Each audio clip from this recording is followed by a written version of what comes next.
It's the understanding we want to come to as a society around a topic like addiction is, can we all just come to a place and rest in the truth that this stuff is stressful? And the reason we're all so stressed is because we love each other and we love other human beings and we don't want to see people suffer. Can we rest in that truth? Or are we going to continue to beat the crap out of each other? That's the precipice that we stand on as a society today. If we can't come and rest in the truth that we're all loved, but we have challenges, then we're going to continue to struggle.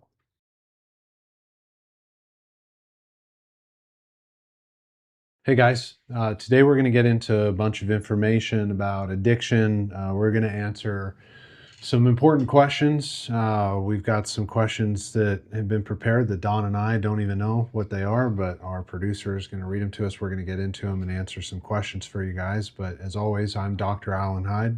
I'm Don Radon. And we're going to hopefully address some issues today that I think the public, society, people, I think a lot of people these days have these questions, and we're going to get into it. But Kendra, why don't we just hop in? Why don't we hear kind of what the general public is curious about, and Dawn and I can address topics on addiction today. All right, so about addiction itself. Is addiction a disease or a choice? Yeah. I suppose we can go back and forth on this one. Sure. I'll just start with a statement. My general belief and understanding is that addiction is a disease. Addiction is not a choice, although some of the behaviors may look like choices, and family members and loved ones may be saying things like, why don't they just make a choice to do or be better? There's a really reality shift in that we are trying, right? It's like individuals are trying to do and be better, but the disease itself, the addiction itself, is unmanageable. They're powerless over it. Mm-hmm. What would you say, Don?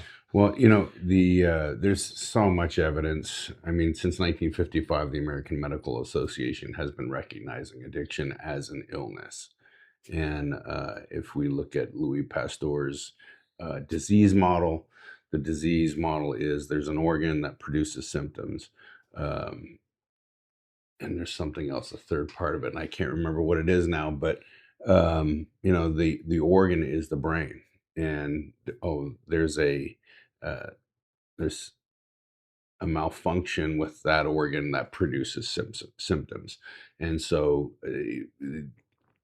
people attribute it to trauma. Others attribute it to hedonic dysregulation. The bottom line is, if you don't have it, you don't understand it. If you don't have cancer, you don't know what it is to suffer cancer. And so some of you are going to be tuning in right now and wanting to wax eloquently about your opinions, and that's great. You're free to have them. This is a free country. But the facts are the facts, and the facts are very solidly that addiction is an illness. It's a disease. And if you don't have it, you won't understand it. Yeah, I didn't, I'm a doctor of psychology. I've practiced with addictions for 16 years. I didn't understand these things until I walked into my own recovery journey on the family side of things. And it really doesn't matter the type of addiction. It could be a process addiction like gambling, sex, you name it. It could be a substance addiction, methamphetamine, heroin, alcohol, whatever it is, marijuana. Food. Mm-hmm. All right, food's a big one. Body image issues. There's a lot of things that go into the process of addiction that we don't understand. And as a family member, I didn't understand. I just wanted my loved ones to be and do better. But at the end of the day, what really started to help me find peace in my own life were the words of wisdom around, hey, this person isn't, they wouldn't be choosing this. They love you, but they may be struggling to love themselves, but they also may not have a choice. This may very well be unmanageable for them. And these were the things that started to reposition it for me, because I had already experienced it. No matter what I did, no matter the words that I said, no matter the actions I took, no matter how much I loved somebody, they weren't going to stop. And then, when I took a step back, I was able to realize, both in clients as well as in loved ones, it's like people are going to make their journey, they're going to make their way, and in that way are very difficult things that are unmanageable and bigger than they are. And when I've watched clients, just for instance, when I've watched them embrace that maybe this is bigger than them and it's outside of the realm of their control, and they turn that over, they get better. Mhm. Mhm. You know, the acceptance of the illness by the sufferer is paramount, because we have bought into the lie that it's a choice. And for the vast majority, there is a study that was done about people who go to rehab. There's 1 in 10 that actually have alcoholism and addiction as by definition of the disease. And so the other nine go to rehab and they get their lives together. And then there's this 10% that keep coming back over and over and over again. And they're the most misunderstood because, well, it's just not sticking like it did with the other 90%. Just because you drink every day doesn't make you an alcoholic. Just because you know, snort some cocaine on the weekend once a month or whatever, and you may do it to excess, doesn't make you an addict. Um, It is, have I lost the power to choose whether I do it or not? So that means I'm using or drinking against my own will. And can I control the amount that I take once I start? And for me, those answers are both no. Um, and so understanding this at intellectually is one thing. To experience it experientially, it is a monster to wrap your head around, because I have a twin brother who were fraternal and he drinks, but he's not alcoholic. Um, I cannot drink successfully. I have one and it's off to the races I go. Yeah, before we get into any of the other questions, I think a really important distinction here in the realms of addiction is that you'll hear a lot of conjecture in society of, well, that's just alcoholic behavior. Mm, Um, Look, the things that people get most irritated with alcoholics about is because these things are human behavior. hmm The human behavior in a maladaptive or unhealthy way irritates and rubs us the wrong way, which is then compounded by the unmanageable urges and issues with substances. So we want to kind of start to remove some of the behavioral understandings from the actual unmanageable disease. The mm, behaviors you don't like in the alcoholic are human behaviors. We're all capable right. of being entitled, self-righteous, self-seeking, and resentful. We're all capable of that. These are human behaviors. The part that we're worried about is that they're slowly killing themselves with a substance, and we want that to change. Well, you can want as bad as you want, but until they've found a spiritual solution, it just isn't going to stop. And I want to touch on that.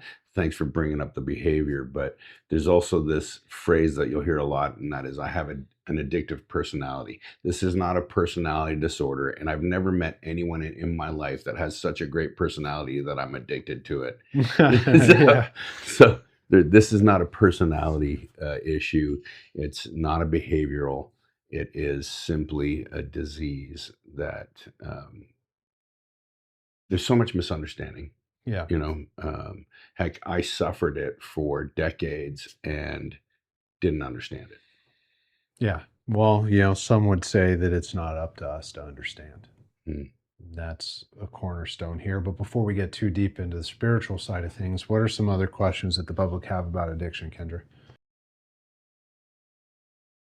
Why can't someone just stop if they really want to? Yeah, it's not about want or desire. Um, you know, okay, here's your spiritual thread, right?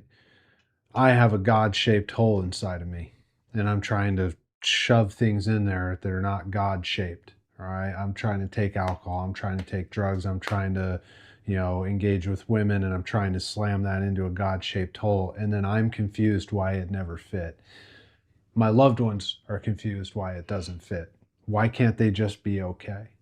Here's the interesting thing too. I've witnessed about a lot of families is that oftentimes it's the family members who are sicker than the alcoholic, because the alcoholic, well, they used a substance and got sick. We didn't need a substance to be sick.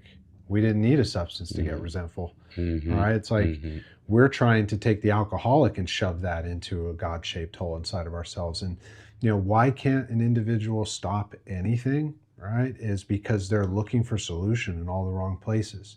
Let's not get twisted. And as someone who holds advanced degrees in soft sciences, I often have conversations about God and their understanding of God in my clinical sessions. I'm never here to cram anything spiritual down anybody's throat, but I make no bones about the fact that the solution for the things that you want to stop in your life, to find peace and serenity in a place of balance, come from principles aligning with your higher power. We've seen it time and time again. It's almost irrefutable when you watch it unfold in front of you with clients who are actually turning their will and their life over. Yeah, I will say that speak to what you talked about with, you know, the family member having the alcoholic as a solution. That's a terrible solution. And for us alcoholics and drug addicts, at least we can numb the pain with our drugs and our alcohol. At least I can drink or use myself into oblivion. The the solution for me has been a spiritual solution. It's not about choice. No one in their right mind would choose to suffer the way that I suffered. No one would elect, hey, you can use drugs or lose your child. I didn't want to lose my child. Above all things, I did not want to do that, but I couldn't stop doing this. Um, so it's not about choice. It looks like it. And for those who don't have addiction and alcoholism, this is where you'll all have some wonderful comments to make. It looks like choice. It looks like I got into my car to go to the dope house or to the package store to get some more alcohol. It looks like choice, but I don't have a choice about the next breath that I take, neither do you. And that's exactly where addiction resides, is in the midbrain, the survival part of our brain that uh, dictates how I behave and what I do in order for my own personal survival. For addicts, that section of the brain is affected, and then it moves up into our higher constructs of thought. So we have to justify why this is happening, why we do the absurd things that we do. But the truth is, we don't even know why, right? I didn't learn this until I came to a place in my recovery that I could research this stuff and look beyond my own, personal understanding, uh, and be teachable. So, this is not about choice. If it was, none of us would have chosen to be humiliated, uh, depressed, suicidal, all humiliated. Did I say humiliated already? Mhm. Yeah, that's a big one. Humiliation is huge. So much shame and guilt. No one would choose that for their life or their lifestyle, and yet we find ourselves facing that every single day. Yeah, and notice with kids that the healthy conversation with a child is not, well, why are they choosing this poor behavior? The conversation, when you really understand, is that their brains aren't developed yet and they need time to develop. They need structure and guidance from loving adults in their environment to be their prefrontal cortex. The problem with, most addicts and alcoholics once they're 18 and older is that, we kind of just relegate them off into a corner and pretend like they don't need that love and guidance. And wouldn't you know it, that the solution that they find is the most loving path possible, right? A path into a relationship with the most loving concept that we can think of, right? It's like, this is what we hope to give our kids, and the grace is when they're misbehaving, right? So even with our children, the shift away, the reframe is they're not choosing these behaviors. Their brains aren't developed into a place of self-guidance enough to stop. Now, the simple answer to why they can't stop is because they can't. They can't. They don't have that internal monologue that you may have when they're using. Their brains are under assault, they're inebriated, and who knows what that substance is doing to their neural pathways in the brain. They can't do it alone. And so a lot of the conversations in the beginning of supporting an addict and then just letting them, sort it out, is that you're not alone in this. And the moment you realize that you're not alone and can listen to feedback and the guidance of somebody who has a fully formed prefrontal cortex, the better off maybe you're going to be. But that's also not a guarantee. What we're looking at in the realms of addiction, and I think what most people struggle with, is that there is no guarantee. There is no magic pill. You're going to look all over the internet and you're going to even hear people trying to tell you this is what works. And look, The only solution is something we don't understand. It's a spiritual malady with a spiritual solution, and it's not our job to understand why. What else have we got, Kendra? Why do some people become addicted and others don't, even with similar exposure? Well, again, my simple answer to that is either you have the illness or you don't. And frequency, amounts do not qualify someone to be an addict or an alcoholic. Now, there are addictive substances, and there are people who go in for surgery and they end up becoming addicted to painkillers, and that's simply because they are by their very nature addictive. But that doesn't make the person an addict. It makes them addicted to a substance that their body was exposed to over a period of time. And they can give up that, even though it may be difficult. They may need detox. They can choose at some point that they don't want to do it anymore, and they don't do it anymore. That's where the great divide is between addicts, you know, addicts and alcoholics, and hard drinkers and hard users. Is a hard drinker or a hard user who, again, their frequency may be as high as an addict or an alcoholic, but given a sufficient reason, they can quit or moderate without any outside help. Whereas the addict or alcoholic, we can make the choice 1,000 times a day to never do this again as we're finishing off another bottle or another line. So that's my answer. Yeah, it's like, why growing up did I like vanilla ice cream and my brother liked chocolate ice cream? Other than the fact that he's a total weirdo, I don't really have an answer other than taste buds develop differently. We're born with certain, I don't know, you could call them dispositions. I don't know if it's predispositions or just the way we develop. But one thing that I will note as a side note on this in our society is that alcoholism is generational. So whatever the tie is chemically, whatever the tie is in our DNA, whatever it is that could be a generational conversation, you can usually track these things pretty far back in generational lines and see other family members in that same tree dealing with pretty significant addiction issues. But what you find more so than that is the family disease of addiction. So you find traits of codependency with the roots as shame, abuse, right? Any forms of like trauma, abandonment, and neglect. So families scattered like the wind, really close family members that people don't talk to anymore. These tend to be the traits that perpetuate tendencies to form in young children and adults. And so no one has a definitive answer. There are many things that you can go to the hospital for, and a doctor is just going to shrug their shoulders and give you the best treatment they can and send you on your way without a clear answer. And when it comes to certain medical diagnoses and situations, people just kind of accept that. But with this, they don't, because it looks like a choice. The reality is we don't know. We don't even let a doctor tell you why I preferred vanilla ice cream over chocolate ice cream because our taste buds were different. We don't know why that's the case. It just is. Some kids have different preferences and some adults have different issues. You know, we think we know why cancer develops. All right. It's like if we had a really good corner on the market as to why cancer developed, then we'd have a good answer for the solution and recovery for it. And we don't. All right. So we do our best. We do our best as providers, and we do our best as human beings, but we don't know. And that's really, it's like the most comforting answer is always going to come back to seeking a spiritual solution of the things unseen and turning our lives over to the possibility of hope. And people who do that get better. People who don't. And this isn't just true for the true addict. This is true for their family members and anybody else who has a problem. It's why the 90% come into treatment. They work those principles and their life get better pretty quick, right? And then the addict, the true addict, maybe over time, 1 out of 10 over time may embrace it and get better. But it's a pretty vicious, brutal reality. And as soon as you stop fighting it, the better off you probably will be.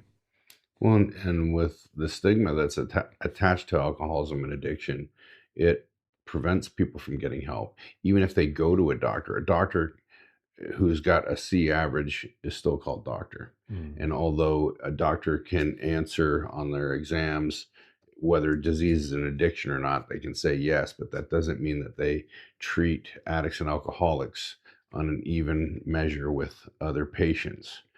In fact, I've seen a lot of neglect from the medical fraternity towards addicts and alcoholics because of that understanding or misunderstanding that it's a choice. Well, they're just here because they're farming more drugs, or they're, you know, it, and it's just not the case. It's just not the case. There's just so much misunderstanding around drugs and alcohol, and that misunderstanding appears in high opinions of what another person should or should not do, what they should or should not think or feel, and that type of ignorance is killing people. Yeah. Shame kills. Go ahead, Kendra. What other wise questions do you have for us? Ask any one of them. You can jump around too. Let's see what they got. Is cross addiction real? Can you swap one addiction for another? Example, alcohol for food, gambling, or work? So, I mean, it's a great question. I think it's a misunderstanding of the origin of that issue. The way I explain, I used to run a group at my treatment centers, and I say, imagine you come into treatment, and our objective is to treat, within the realm of addiction, is to treat the tree, all right? And that tree is codependency. We climb up the tree and there's a bunch of symptoms. Over here is heroin addiction, and we cut that branch off. And over here is, alcohol, and we cut that branch off. And we don't do anything in the treatment of the roots of that tree. And you're busy running around cutting off all the branches, only to get to the other side of the tree to cut the other branch, and the one you just cut is growing back. All right, so we want to get down to the roots of the issue, which we touched on earlier: are shame, abuse, abandonment, neglect. These are our roots that grow deep. We don't want to uproot without being replanted in healthy places. But before we start to go too far down that train, it's not that cross addiction isn't a thing. It's very much a thing. It's that sometimes our misunderstanding is like, well, why have they turned to this behavior? It's not that the addiction changed. The addiction at a behavioral basis stayed the same. They've just diverted energy over to a new focus. And it doesn't mean that that other addiction is done. And so when you treat it as long as, like, Don and I have worked with it, you'll see things shift and change like the waves in the ocean, right? Sometimes real quick on the tide, and other times it's a tsunami. So everything looks calm as the waters are receding for a huge wave to hit later. It's like when you start to learn how to pay attention to the solution and someone actually walking the path of solution, that's when you'll see calm waters, right? But when someone isn't living in the solution, what you're going to see is a shift back and forth into behaviors that are just overall unhelpful. So cross addiction, just to clarify, is a very real thing. But one of the ways that I would maybe shift and reframe is that it's not, I traded one for the other. It's that these things exist together. So when we're working in treatment, one of the biggest cross addictions you'll see with substance use is sex addiction. Right? So people are obsessed with distracting themselves with other people. So they're in treatment, and the substances are much, much, much harder with a higher barrier to get, which doesn't mean that they can't get their hands on it at all. But what it may mean is that that's not maybe worth all that effort. But there's a broad down the hall who's also looking to distract herself. Let me go and engage in that with no real concept of partnership, no real concept of vulnerability, no desire for anything to grow, to get to know that person. Let me go and distract myself there. And that becomes an addictive process because it gives you a change in the environment, a change in your internal world. And so at a base, the addiction is still there. It's just shifted in the way that it's presenting. And so this is the better way to think of cross addiction, is a shift in energy in the ways that it manifests behaviorally. Well, and the bottom line is that regardless of the substance or behavior, at a rudimentary level, it's addiction to dopamine. And how that is touched can be the excitement of sex, food, gambling, social media, technology, and substances. And I've seen people substitute, if you will, but it's not really a substitution. It's just coming out in a different area, is workaholism. And we applaud that in American society. Oh, he's so committed to his family that he is never there for his family. Yeah. Oh, we know people in our you community know, like that. sure. And I see a lot of people who come in with substance abuse that don't mention the fact that they have an addiction to gambling. And again, addiction is addiction. How it manifests itself in a substance or a behavior really doesn't matter, because at the end of the day, I'm searching for a, a jolt in my dopamine levels, which coincidentally, when you live a spiritual life, those get leveled out and you meet that same need through a spiritual experience, through prayer and meditation. And there's plenty of studies done. Look it up yourself on the effects of meditation on the human brain. And these combat alcoholism and addiction. They're the solution to the dopamine problem. Well, here's an interesting thing too that I was talking to a mutual connection of ours about, that I've been working with on some stuff clinically, and the conversation is bringing the unconscious conscious, right? So I'll give you an example. When someone struggles with something like night terrors, nightmares, or sleepwalking, they don't have any control over the way that manifests when they're unconsciously awake, if you will. The brain isn't on, but the deeper parts in your limbic system are. And so your body is just kind of wandering around. It's not even really trying to meet needs. It's your brain trying to process its reality. And it's very unconsciously driven. Now, there are neurologists and doctors who can give a better breakdown on information on that topic, but for general understandings, it's your unconscious and your brain trying to make sense of these things. What it points to in a clinical setting is that you're not at peace. You're not addressing whatever conscious pain or distress that you're in through the day, or just big decisions that you got to make, and your brain is trying to sort those out. This happens with lucid dreaming. It happens with regular dreaming. It happens with talking in your sleep, all the way down to night terrors, physically moving your body, or sleepwalking. Your brain is trying to make sense of difficult realities. And so when we're talking about addiction recovery, the same is at play. You're bringing the unconscious conscious, and it requires honesty. But not just honesty at the level of like, well, here's how I messed up. It's honesty at the level of like, hey, I'm really struggling to identify whether or not there's an issue here. And sometimes we need professionals to help tease that out. And, when I was referring to this other gentleman I'm working with, he's going on and on about stressful situations in his life. And then he's telling me about these night terrors that he's having. But then he's like, trying to convince me that he's not having these big emotions around these changes in his life. And all I did, I said, hey, I want you to pause. All right. And he got a little irritated. All right. And he wanted to explain things. I was like, I just want you to pause just for a moment. And what I explained to him is real simple. We were trying to rewire your brain to bring the unconscious conscious, because if you don't, it's going to keep showing up in ways that take you out, that take you into places you don't want to be. It's when we can pause, right? Like the meditation Don was talking about, journaling, talking things through, we can address. And what he did is he sat with the truth of the stress that he was telling me about in a light that he wasn't ready to see. But when it was illuminated, he was ready to sit with it at least enough for that day to put together an action plan. These things aren't perfect. I didn't promise him that he won't have night terrors the next week. But what I shared with him is that consistently those practices over time, when you learn to rest in those places, will bring you peace in your life. And how could that not lead to a night of genuine rest, right? And that's where we want to get with these things. It's the understanding we want to come to as a society around a topic like addiction is, can we all just come to a place and rest in the truth that this stuff is stressful? And the reason we're all so stressed is because we love each other and we love other human beings and we don't want to see people suffer. Can we rest in that truth? Or are we going to continue to beat the crap out of each other?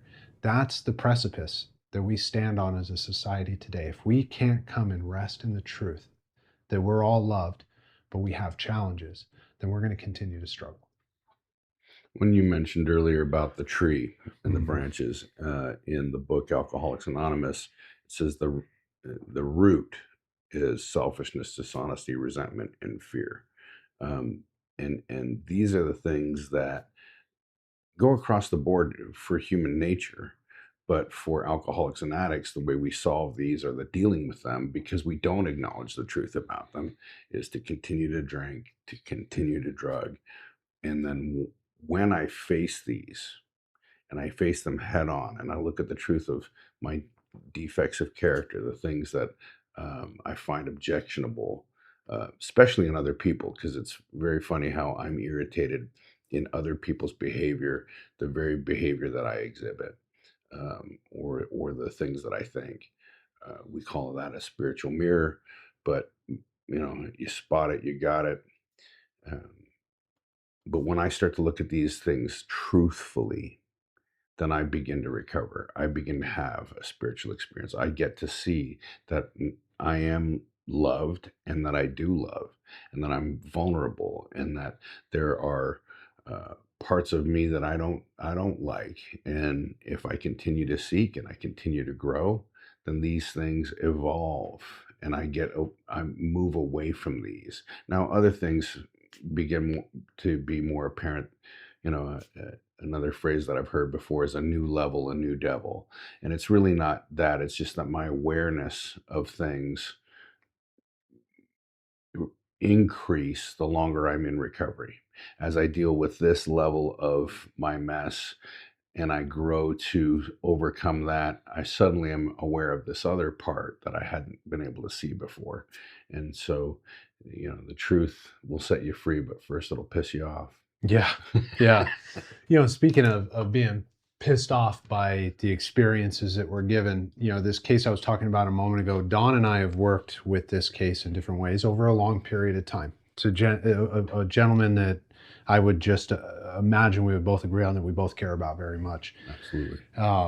And one of the things he was telling me that cracked me up, because I know Don, right? It's like when he was sitting there 6 years ago in the intake, he had all these questions. And Don had told him, hey, are you just going to shut the fuck up and let me answer your first question?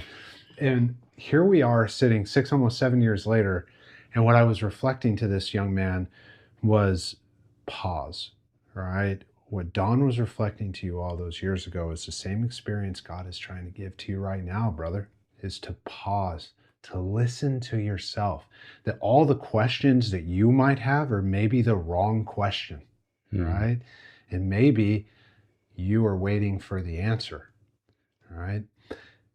I think we all struggle with this, right? We're asking the wrong questions because we want our answers. Right. We're not waiting for God's answer. I want my answer, and I want it right now. And here's the question I think I have to ask.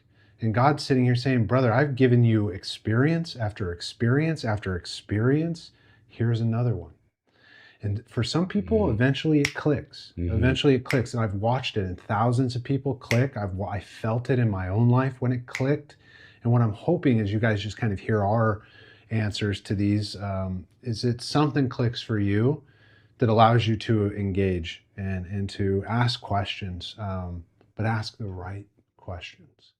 Right. And I share that even as a clinician. It's like there is no wrong question when you start your journey.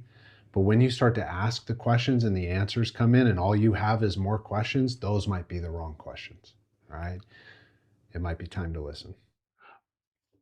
Or there's also a way, in such a way that I ask questions that are leading questions, that I lead people to the answer that I want. Right. And I think that's what you were talking about. And the why is not as important as the how. Right. Understanding the why do I have addiction?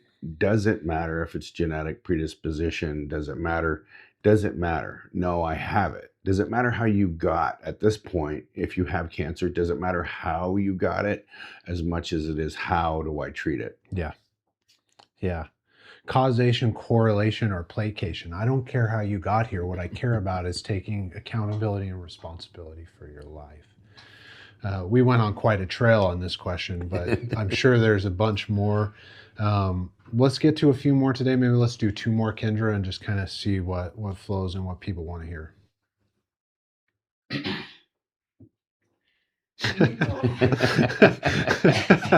Let it out, sweetheart. Let it out. Mental health and the connection to addiction. Which comes first, the mental health issue or the addiction? I mean, which came first, the chicken or the egg? All Right. right. They stack upon each other. Um, I've witnessed this in so many different settings at different times in different ways. There, again, it comes back to the statement we just made: correlation or causation. I'm uninterested. What I'm interested in the adult lives with the people that I work with, or even teenagers that I've worked with in my clinical caseload, is their ability to take responsibility and accountability for their place in life right now. And what's infinitely more important is how they respond to those things as they come up, not where did it originate back then. Now, I do spend quite a bit of time. We look at family trees and do genograms, and I'm pretty in depth with these things. I do gather a very in depth clinical history because the more information I have, the better I can hold you accountable right now. Mm-hmm. Without the information, I'm not looking for correlations and causations, although some of that might be helpful. What I'm looking for is accountability. Are you an accurate historian? Can I gain collateral information? Are other people corroborating your story that you've put on releases of information that I can talk to?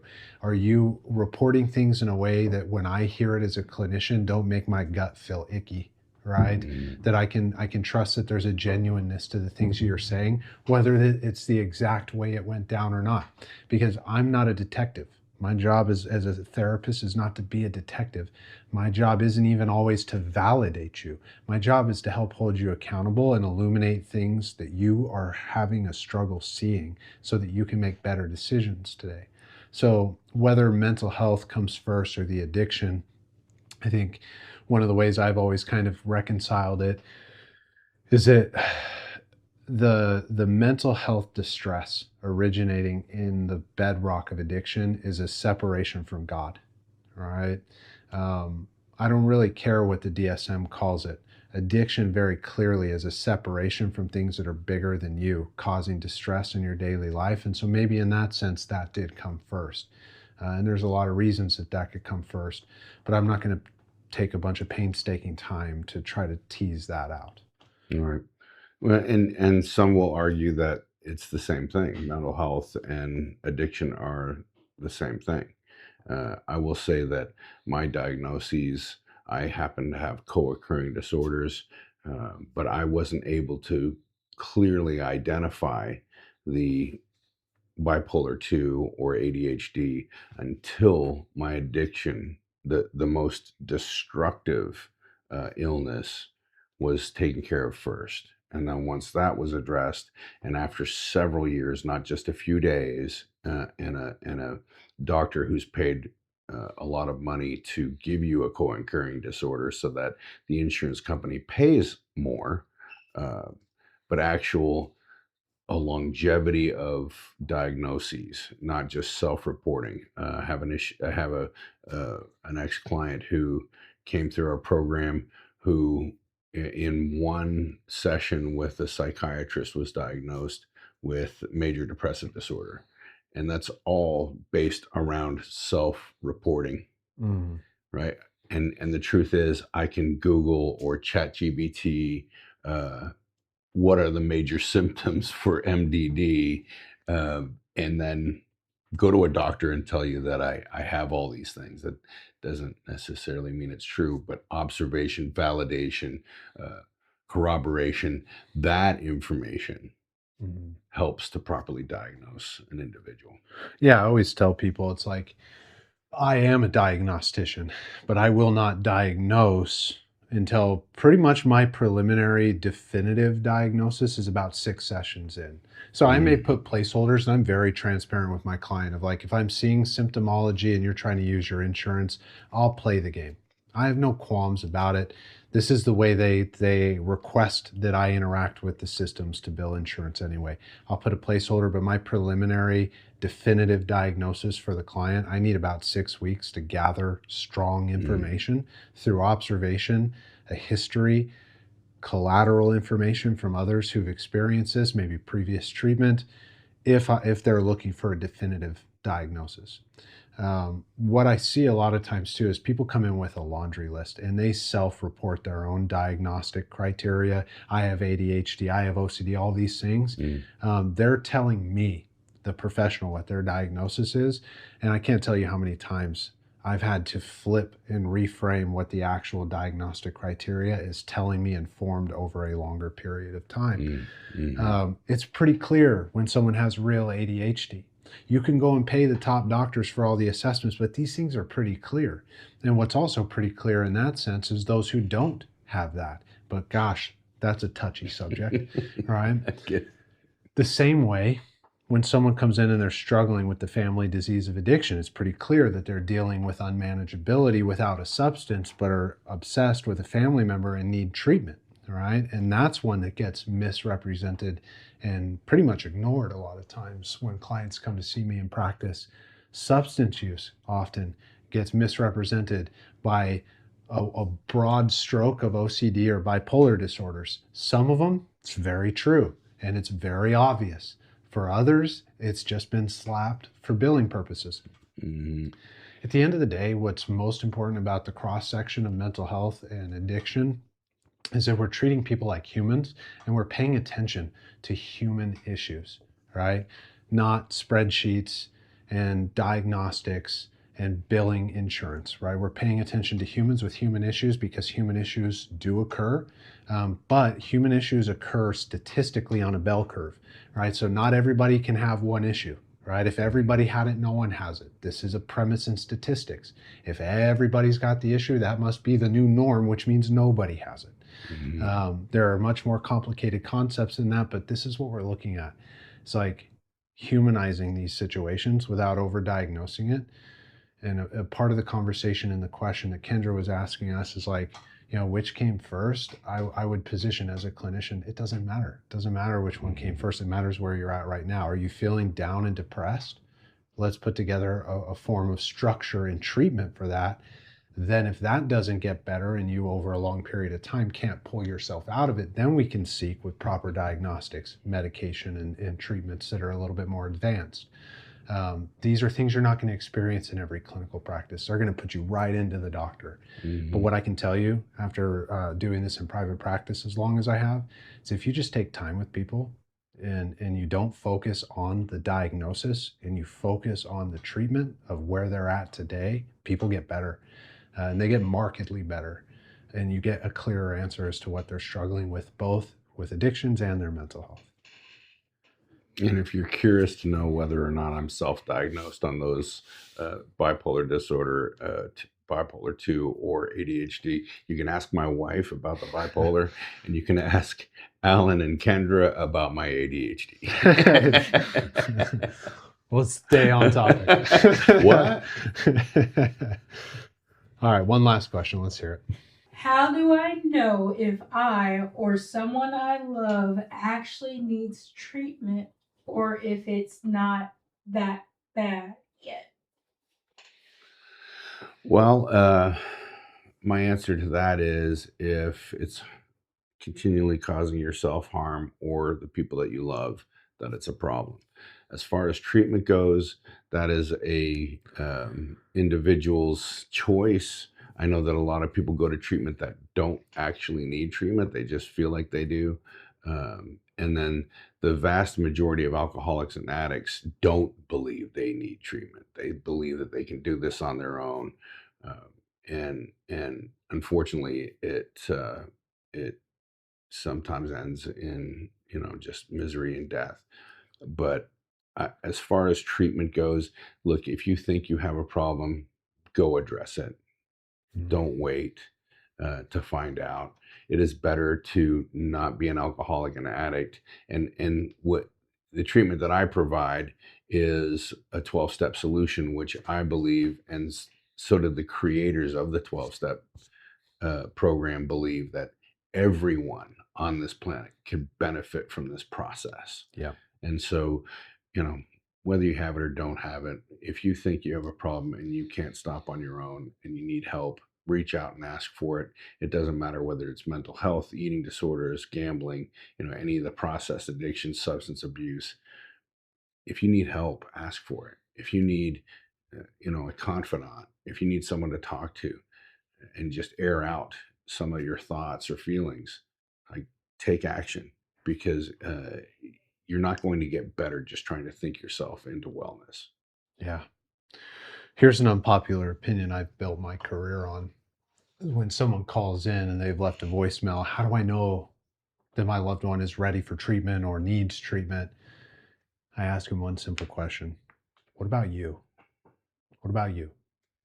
The reason I ask them that question is because there's no way for us to know when a person is ready to even accept treatment. Interventions, right?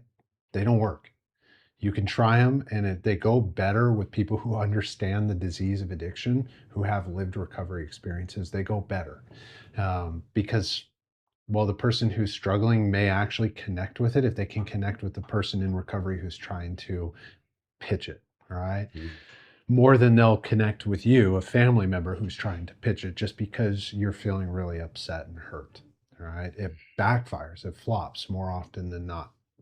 But the conversation that has led to many, many, many intakes in my clinical practice is, what about you? What are you doing to take care of you? What if they go off to treatment and you feel the same way? What if they go off to treatment and they get better? Are you going to feel more resentful? Have you already experienced feeling more resentful with the attempts that they've made to be better because of the times they've hurt you? Have you addressed any of these questions? Has anyone ever even asked you these questions?